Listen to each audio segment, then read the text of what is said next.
नमस्कार बच्चों, आज हम आपको कक्षा 12 की हिंदी पढ़ाने जा रहे हैं। हिंदी में प्रथम है गद्य पद्य संस्कृत दिग्दर्शिका कथा आलोक वृत्त, जिसमें हम आपको काव्य का भारतेंदु हरिश्चंद्र पहला पाठ पढ़ाने जा रहे हैं। साहित्य वर्ग के लिए भारतेंदु हरिश्चंद्र के बारे में आपको उनके जीवन के बारे में बता रहे हैं। ये भारतेंदु हरिश्चंद्र आधुनिक हिंदी साहित्य के जन्मदाता और नवोत्थान के प्रतीक, युग प्रवर्तक, हिंदी साहित्य को नई दिशा देने वाले भारतेंदु हरिश्चंद्र का जन्म 9 सितंबर 1850 ईस्वी को, इनकी मृत्यु 6 जनवरी 1885 ईस्वी को, जन्म स्थान काशी उत्तर प्रदेश में हुआ था। पिता गोपाल चंद गिरधर दास, माता पार्वती देवी, पत्नी मन्नो देवी। इनको युग प्रवर्तक कहा जाता है। इनके बारे में कविवर पंत ने भी लिखा है, भारतेंदु कर गए भारती की वीणा निर्माण, किया अमर स्पर्शों ने जिनका बहुविधि संधान।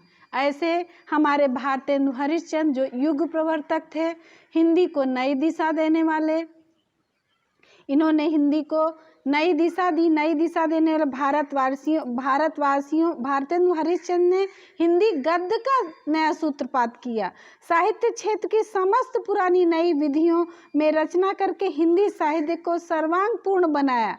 इन्होंने लगभग 72 छोटे छोटे ग्रंथों का प्रणयन करके हिंदी साहित्य का प्रचार प्रसार करते हुए हिंदी साहित्य में अपने लिए सदा सदा के लिए स्थायी स्थान बना लिया। अब इनकी रचना की ओर चलते हैं हम। भारतेंदु हरिश्चंद्र की प्रेम माधुरी। भारतेंदु हरिश्चंद्र ने प्रेम माधुरी लिखा है। इस काव्य में प्रेम माधुरी से अवतरित इस काव्य में कवि ने प्रेम की यथार्थ व्यंजना को दर्शाया है। इसमें एक जो है गोपी अपने मन की खीज व्यक्त करते हुए कह रही है। क्या कह रही है?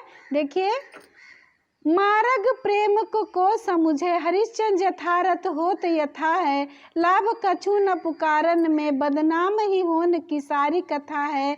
जानत है जिय मेरो भली विधि और उपाय सबय बिरथा है, बाबरे हैं ब्रज के सिगरे मोहि नाहक पूछत कौन बिथा है। गोपिया प्रेम के ऊपर खींच दिखाते। यहाँ पर पहले अर्थ है को मतलब कौन, यथार्थ मतलब यथार्थ, बिरथा मतलब व्यर्थ, जी मतलब हृदय, सिगरे मतलब सभी, नाहक मतलब अकारण ही।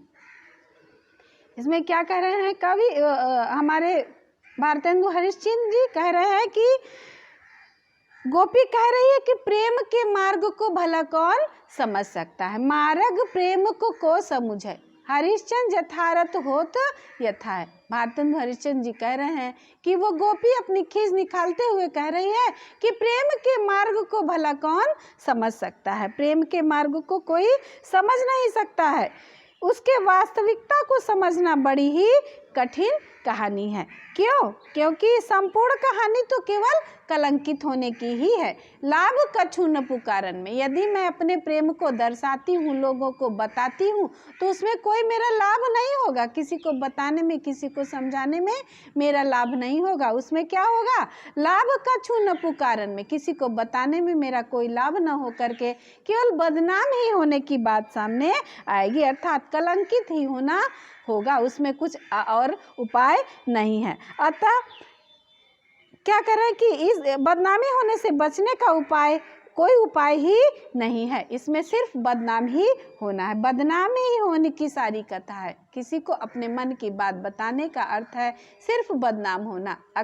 फिर क्या कर रहे हैं? जानत है जी मेरो भली विधि। और गोपी क्या कर रही है?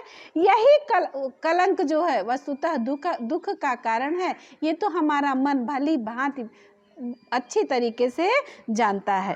फिर ब्रज के सभी लोग कह रही है कि केवल किसी को बताने में केवल हमारी बदनामी ही है, कलंक ही है। फिर ये ब्रज के लोग क्या करें, जानते हैं जी मेरो भली विधि, मैं अच्छी प्रकार से जानती हूँ कि इसमें बदनाम होने के सिवा और कुछ नहीं है, और कोई भी उपाय करना, किसी को बताना, किसी को समझाना, सब कुछ व्यर्थ है। कोई भी उसका उपाय नहीं है, केवल बदनामी ही हमारे हाथ लगती है। कह रही है, क्या कह रही है कि हमें तो ऐसा लगता है, वो गोपी कह रही है कि मुझे तो ऐसा समझ में होता है कि बाबरे हैं ब्रज के सिगरे, ब्रज के नागरिक, ब्रज के सभी लोग सिगरे, ब्रज के सभी नागरिक पागल से हो गए हैं, जो अकारण ही मुझसे पूछते हैं। ऐसा लगता है कि ये सभी लोग पागल हो गए हैं, क्योंकि अकारण ही मुझसे ये पूछते हैं कि मेरे मन की व्यथा क्या है, मेरे मन में क्या है। मोहिनाहक पूछत कौन बीता, अकारण ही मुझसे ये पूछ लेते हैं कि क्या बात है, कौन सी बात है। अर्थात मैं इनको कैसे बताऊं अपने मन की बातों के, जिसको बताने में सिर्फ मुझे बदनामी के सिवा और कुछ प्राप्त होने वाला नहीं है। इसलिए वो अपने मन में प्रेम को करके भी खींच उत्पन्न करके इस बात को सोच रही है। इसमें आप देख लीजिए, भाषा ब्रज भाषा है, संपूर्ण पूरे उसमें ब्रज भाषा है। अलंकार रूपक यमक अनुप्रास है, रस विप्रलभ श्रृंगार है, गुण माधुर्य है। आगे देखिए, अब वो गोपिका क्या कर रही है, उसी के आगे उसका पति जो है परदेश जाने वाला है, और पति के परदेश जाते समय उसके मन में अनेक प्रकार की बातें आ रही हैं कि यदि हमारे पति परदेश को जा रहे हैं, मैं इन्हें रोक लेती हूँ या कह देती हूँ तो क्या होता है। उसी के बारे में वर्णन करते हुए यहाँ पर कवि कह रहे हैं, क्या कह रहे हैं कि यदि मैं, देखिए यहाँ पर थोड़ा सा पहले अर्थ बता दूं, नशे मतलब नष्ट होना, जी है अर्थात जीवित नहीं रहेंगे, और पतियाई मतलब विश्वास करना। रोकहि जो तो अमंगल होए, अप्रेम नशे जो कहे पिए जाइए, नशे मतलब नष्ट होना, कहे जो आज न तो प्रभुता, जो कछु न कहे तो स्नेह न सही, स्नेह मतलब स्नेह, आपस का प्रेम। फिर क्या कर रहे हैं, हरिश्चंद्र कहे तुमसे तुम्हारे बिनु जी है न, जब मैं ये कहूँ कि मैं तुम्हारे बिना नहीं जी सकती तो मेरा विश्वास क्यों करेंगे, न तो यह क्यों पतियाइए, तासो पयान समय हम तुमसे का कहें, हमें समझाइए। बड़े ही असमंजस में वो गोपी अपने आप को सांत्वना देती हुई क्या कर रही है, यदि मैं अपने जाते हुए परदेश गमन के लिए जाते हुए अपने पति को रोक रही हूँ तो यह मंगल सूचक होगा। प्रस्थान ऐसी मान्यता है कि कोई यदि जा रहा है तो उसे टोकना उचित नहीं होता है, क्योंकि इसे अमंगल माना जाता है। तो क्या कह रही है, रोकहि जो तो अमंगल हो, यदि मैं इन्हें रोकती हूँ, जाते हुए अपने प्रियतम को रोकती हूँ तो अमंगल होता है, और हमारे प्रेम का प्रेम न है, नशे जो कहें पिए जाइए। यदि मैं ये कहती हूँ कि नहीं आप जाइए तो हमारे प्रेम में बिगाड़ आएगा, हमारे प्रेम में कमजोरी होगी, प्रेम हमारा नष्ट हो जाएगा। और जो कहे जाओ तो प्रभुता घटे, यदि मैं ये कह देती हूँ कि आप जाइए, आप चले जाइए तो क्या होगा, उनके लिए मेरे हृदय में प्रेम नहीं है ऐसा वो समझ जाएंगे। जो कहे जाहू तो प्रभुता, कछु न कहे तो स्नेह न सही। यदि मैं कुछ बोलती नहीं हूँ, यदि मैं ये कहती हूँ कि आप चली जाइए तो हमारे प्रभुता पे असर आ जाएगा, हमारे प्रभुता को ठेस पहुँचेगी। यदि मैं ये कहती हूँ कि यदि मैं कुछ भी नहीं बोलती हूँ, ना जाने कहती हूँ, ना रुकने के लिए कहती हूँ, कुछ भी नहीं कहती, तो हमारा स्नेह जो स्नेह न सही, हमारे जो आपस का स्नेह है वो नष्ट हो जाएगा।